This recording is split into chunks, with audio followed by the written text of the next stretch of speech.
Welcome, everyone. I am absolutely thrilled to be your guide today as we navigate what can honestly feel like a wild frontier, driving right here in the Grand Canyon State. You can consider this explainer your ultimate survival guide for mastering Arizona's roads and, well, maybe even more importantly, mastering its motor vehicle division. We're going to break down the Arizona Driver License Manual so we can get you out of those endless administrative lines and safely onto the pavement, completely equipped with the knowledge you actually need. Okay, let's dive into this. Because I know, the second I even mentioned the MVD, a collective groan probably just echoed through the room. We've all been there, right? But what if I told you that bypassing that dreaded waiting room is actually incredibly simple? No way, right? Yes way. You really don't have to spend your entire afternoon sitting in a stiff plastic chair just waiting for your number to be called over a crackly speaker. The absolute secret weapon here is azmvdnow.gov.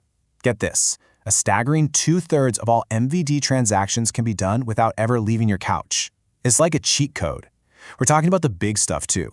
Renewing your vehicle registration, scheduling a road test so you aren't just showing up and crossing your fingers, or even ordering a replacement ID if yours mysteriously goes missing. It's fast, it's totally secure, and it's literally the most efficient way to handle your business. So, to make this explainer as useful as possible, here is our roadmap for today. First, navigating the MVD. Second, getting your license. Third, prepping your vehicle. And finally, safe driving practices. Let's get moving. Let's move to our first section and see how this builds. Navigating the MVD. All right, before you can hit the gas, you've kind of got to understand the financial realities of driving in Arizona. So let's walk through the fast facts of MVD fees, which, to be honest, are actually quite reasonable compared to a lot of other states out there. If you're between the ages of 16 and 39, a standard operator license is going to run you just $25. An instruction permit, the very first step for new drivers, that's a mere $7. And if you simply need a standard identification card and you're under 65, that is only $12. Pretty straightforward, right? Now, the difference between the standard ID and the travel ID is absolutely critical. A $25 travel ID features a really distinctive yellow star in the upper right corner. That star, it means it completely complies with the Federal Real ID Act. And why does this matter to you?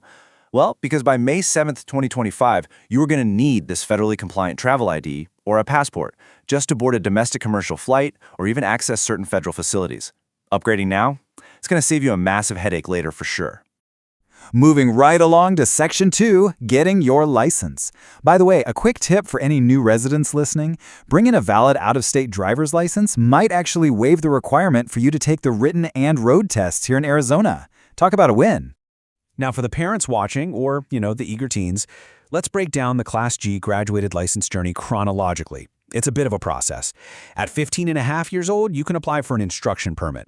But when you finally hit 16 and get that graduated license, it comes with some incredibly strict rules for the first 6 months.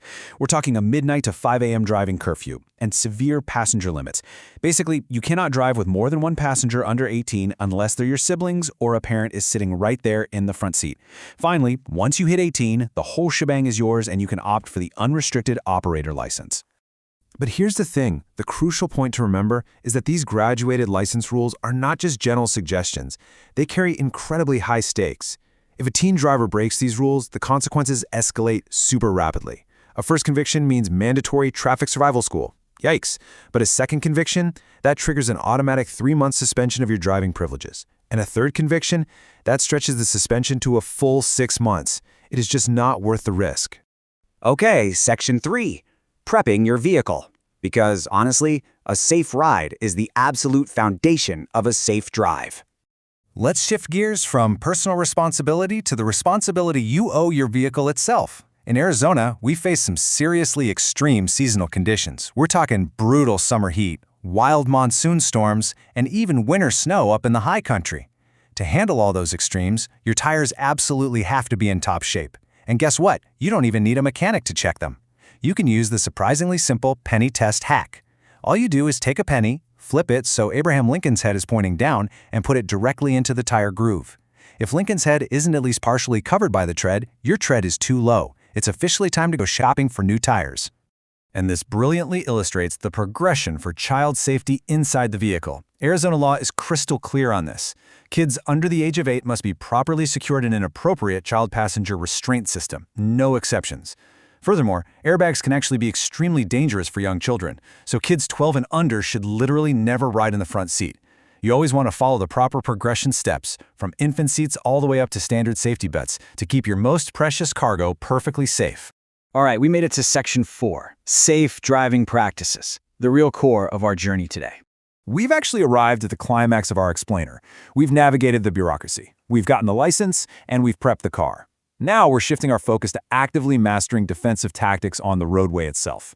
And it really all boils down to the core definition of defensive driving. It means being constantly aware of your conditions, always planning ahead, anticipating dangers before they happen, and taking the exact right action to avoid an obstacle or another vehicle. This is your absolute best tool for avoiding incredibly expensive auto repairs, court fines, or tragic accidents. And remember, even the most experienced drivers make mistakes. Equipment fails, weather turns bad in an instant, and other drivers, well, they act unpredictably.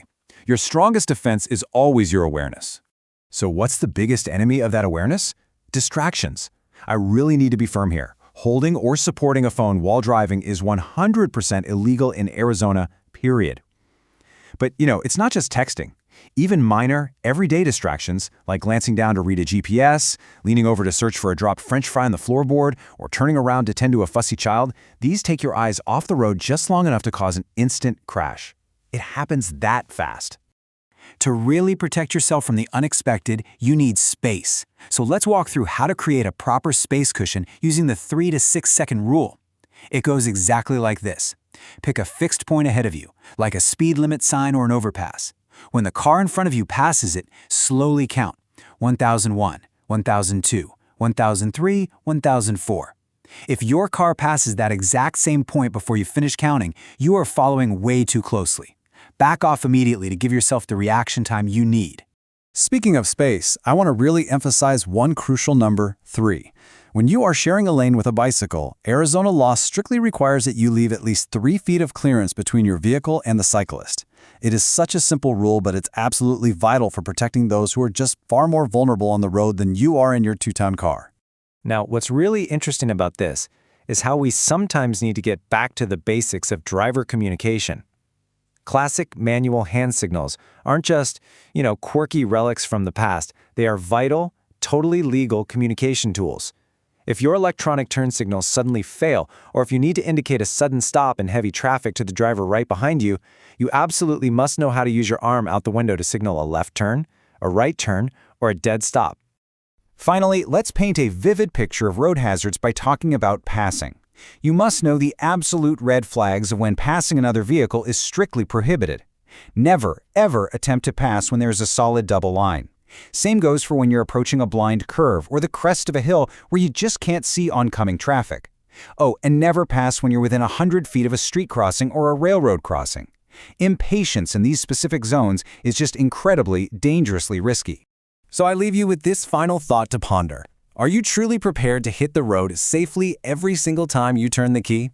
As we've seen today, skipping the line at the MVD by going online is a fantastic convenience, but surviving the unforgiving pavement of Arizona requires so much more.